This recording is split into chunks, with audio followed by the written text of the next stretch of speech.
Qu'est-ce qui explique, au fond, le climat d'innovation qu'on voit dans la vallée? Vous avez parlé de capacité de changer, de se transformer assez rapidement. On dit souvent que c'est parce qu'on trouve au même endroit les investisseurs et les ingénieurs, les développeurs. Mais qu'est-ce qui, selon vous, voilà, est manifeste de ce climat d'innovation, de cette atmosphère? Merci. C'est un sujet très intéressant, mais je pense qu'on peut l'aborder de différentes façons. Pour ma part, je crois qu'effectivement, il y a des aspects objectifs qui sont codifiés. Toute petite région, très grande densité de par la présence de ces universités, de talents parmi les meilleurs des États-Unis et probablement du monde. Et dans cela, je compte tous les gens qui viennent de l'extérieur des États-Unis. Beaucoup de gens qui ne sont pas américains et qui sont diplômés de Stanford et de Berkeley. Donc vous avez cette densité énorme et vous avez, comme je vous disais, les anciennes générations qui ne sont pas parties et qui sont restées entrepreneurs, qui ne demandent qu'une chose, c'est de trouver des projets innovants dans lesquels investir ou au moins apporter leur coaching. Vous voyez, d'ailleurs, la majorité de ces CEO enseignent. Hein, comme je disais tout à l'heure, ils font des conférences dans les universités. C'est moins fréquent en Europe, hein, c'est ce genre de choses.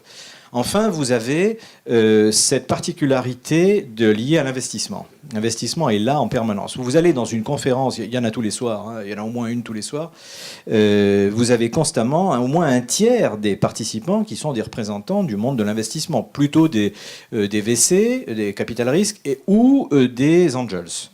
Et les gens vous regardent votre badge, vous disent vous êtes sur quel projet, qu'est-ce que vous faites, est-ce qu'il faudrait qu'on se revoie? Parce qu'il y a un appétit permanent pour ce nouveau service, ce nouveau truc qui va en fait, comme ils disent là-bas, changer le monde et en particulier les économies en place.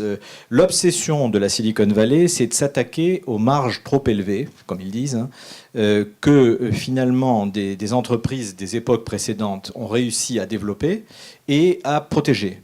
Donc leur idée, c'est on doit pouvoir attaquer ces marges en faisant des produits qui reviennent moins chers à produire, qui sont plus efficaces et qu'on va pouvoir commercialiser moins cher.